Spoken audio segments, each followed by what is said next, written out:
So to Trump or not to Trump? That is the question for some GOP candidates out there. It's not a good place for any party to end up with a cult-like situation as it relates to a president that happens to be purportedly of the same party. Well, it fits with what my opponent said last night. Her words were, "This is the party of Donald J. Trump." I don't believe it's the party of Donald J. Trump.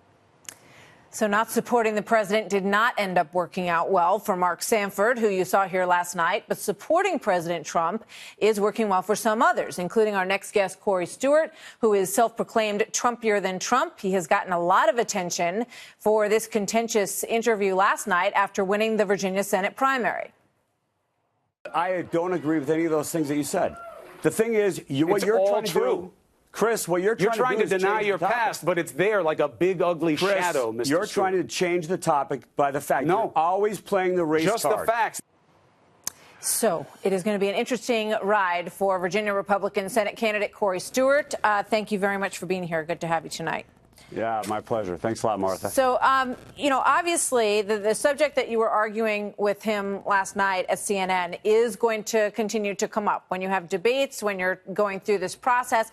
The questions about people that you have associated yourself with in the past have been written about on the Daily Wire and the Weekly Standard. Paul Nehlen is one of the names that is in there, and he has been harshly criticized for anti-Semitism. You once called him a hero. You said that you were inspired by him. Will you discount that? Do you reject that? What's your answer to that, sir? Yeah, in fact, actually, I have many times. When I supported Nehlen is when Phyllis Schlafly did and Ann Coulter did and President Trump did as well. Trump said very nice things about him.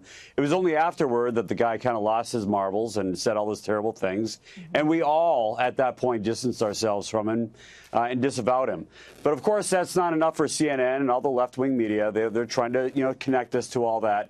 And the reason they're trying to distract from the main message, which is this, and that is that President Trump is strong, he's getting stronger, and those of us who have tied ourselves to President Trump and who have vowed to support his policies are winning. We're winning in the primaries, and we're going to increasingly win as we get closer to November. I think that by that point, we will have a red tide because of the popularity of President Trump. You may be right about that. One more question, though, before I move off of this topic, because Paul Nehlen, you're right, did not start to, it wasn't revealed that he had made these anti-Semitic comments when you said such glowing things about him. However, he had already said that he believed that all Muslims should be deported from the United States. Do you agree with that? No, not at all. Now, not every person that you meet with, and you meet a lot of them in politics, you don't do a background check on everybody, and I certainly would not agree with that. I've got a very good relationship, in fact, with the Muslim community and the community that I serve right now. So in terms of the Trump campaign, you were involved with the Trump campaign. You were fired from the Trump campaign in 2016. But now the president is supportive of you. He wrote a very nice tweet about you, congratulating you on the campaign the other night. And you have made it very clear that you want very much to be closely aligned with him as you move forward in this campaign, correct? That's exactly right. Look, he's had a tremendous string of successes here. The tax cut, which has led to, and you can actually see it, I'm telling you, you can actually see the resurgence in manufacturing in particular in Virginia and Southwest Virginia and around the state. And now with this latest success in the Korean Peninsula, for the first time, we've got peace breaking out since 1950 in the Korean Peninsula. And you can't argue with that success. You're going to run against Tim Kaine in the state of Virginia. Obviously, it's going to be a very tough race. It's always a tight race in Virginia. So tell me what, just very quickly before you go, what's your main strategy? What do you think his weakness is?